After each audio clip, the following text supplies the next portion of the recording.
नमस्कार, मैं हूं नेहा सिंह। बहुत बहुत स्वागत है आपका हमारे इस कार्यक्रम में।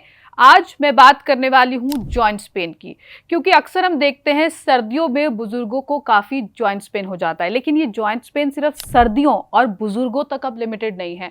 औरतों की बात करें तो आफ्टर 30s औरतों को बैक पेन होने लग पड़ता है। आजकल बच्चे भी कभी कभी बैक पेन की वजह से परेशान हो जाते हैं।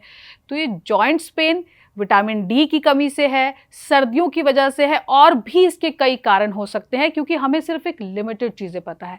ये सब पता करेंगे आज के हमारे गेस्ट से, जो है अतिया हर्ब्स की सीनियर डाइटिशियन और कंसल्टेंट डॉक्टर अलीना खान। तो आइए हम सब मिलकर उनका स्वागत करते हैं। डॉक्टर अलीना, बहुत बहुत स्वागत है आपका। Thank you. डॉक्टर लीना, अगर मैं जॉइंट्स पेन की बात करूं, जो हमें कॉमन चीज़ें पता हैं, जैसे बचपन में मम्मी पापा कहते थे कि दूध पियो, नहीं तो फिर बड़े हो जाओगे तो कमर दर्द होगी, हाथों में दर्द होगा, हड्डियां कमज़ोर रह जाएंगी। तो एक तो समझ में आया कैल्शियम, फिर धूप का समझ में आया, कहने लग पड़े धूप में थोड़ी देर बैठो। एक तो समझ में आया फिर विटामिन डी। और क्या आजकल जो चीज़ें हम पढ़ रहे हैं या समझ रहे हैं, क्या गट से इसका कुछ रिलेशन है या ये सिर्फ एक मिथ है? बहुत अच्छा सवाल किया ये आपने, क्योंकि ज़्यादातर मैं देखती हूँ लोगों को बस यही मालूम है कि विटामिन डी, कैल्शियम की वजह से उम्र के साथ ऐसा होता है। लेकिन आजकल ये बच्चों में भी देखने को मिल रहा है। इसके पीछे का एक बड़ा रीज़न है हमारा गट, हमारा लाइफ स्टाइल। क्योंकि हम इतना ख़राब खाना खाते हैं जो हमारे पेट में जाके हमारी पूरी बॉडी में इन्फ्लेमेशन करता है, और हमारी जो गट की जो लाइनिंग है उसको कमज़ोर कर देता है, जिसके अंदर छोटे छोटे छोटे होल्स हो जाते हैं हमारी गट की लाइनिंग के अंदर। तो जितने भी जो टॉक्सिन्स होते हैं, ख़तरनाक सब्सटेंसेस, वो सारे हमारे गट की लाइनिंग से लीक होके हमारे खून में चले जाते हैं, और फिर वो खून से हमारे पूरे बॉडी के पार्ट्स में जाते हैं, जिसकी वजह से हमारे जॉइंट्स के अंदर इन्फ्लेमेशन होती है, सूजन, और जल्दी उम्र में, कम उम्र में ये सब कुछ देखने को मिलता है।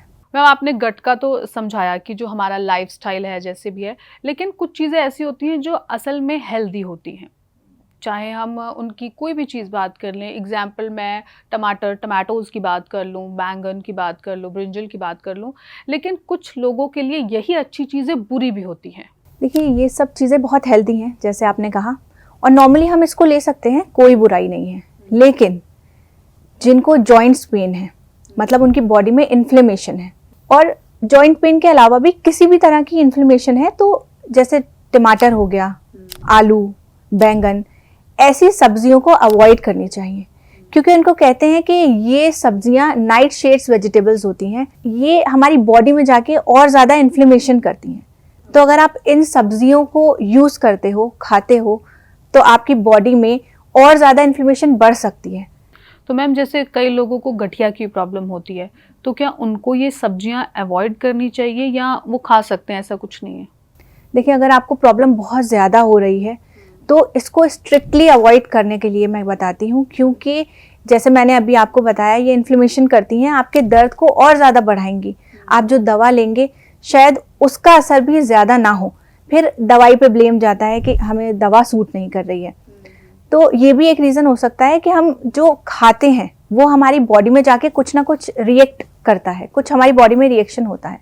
कुछ खाने हैं जैसे ये टमाटर, आलू, इनके अलावा भी अगर आपको ग्लूटेन से या लैक्टोज से आपको एलर्जी है, आजकल काफ़ी लोगों में ये ग्लूटेन, और हम सुन भी रहे हैं ग्लूटेन से एलर्जी है, लैक्टोज से एलर्जी है, और अगर हम अपने घर में किसी बड़े को कहते हैं तो वो अरे हमारे टाइम तो नहीं था, हम तो सब कुछ खाते थे।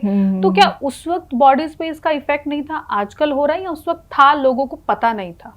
नहीं, उस वक्त भी था, लोगों को इतना पता नहीं था, और आज भी है, और आज भी लोगों को पता नहीं है।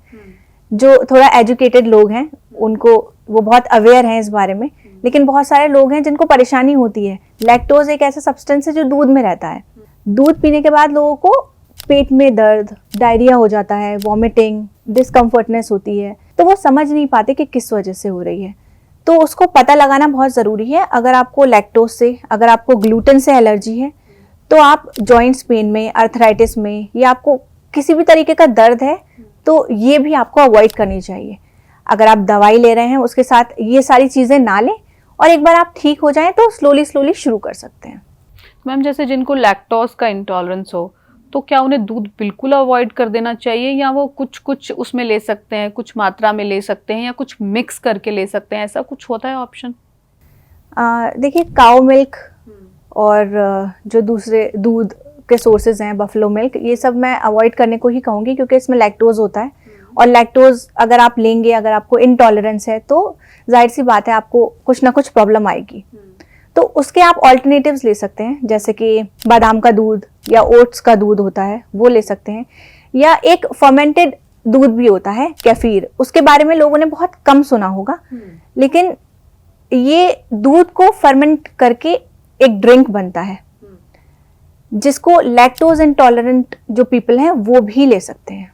और जिनको जॉइंट्स वगैरह की प्रॉब्लम है वो मेडिसिन के साथ ले सकते हैं इसे, या नहीं? थोड़ा बहुत चाहें तो आप लें, लेकिन मैं कहूँगी कि आप दूसरे ऑल्टरनेटिव्स जो हैं दूध के, वो ज़्यादा आपके लिए बेहतर रहेंगे। अगर आपको इन्फ्लेमेशन की प्रॉब्लम है, मतलब जॉइंट्स की प्रॉब्लम है, दर्द है, सूजन है, तो आप बादाम का दूध लें, ओट्स का दूध ले सकते हैं, सोया का मिल्क, वो बेहतर है।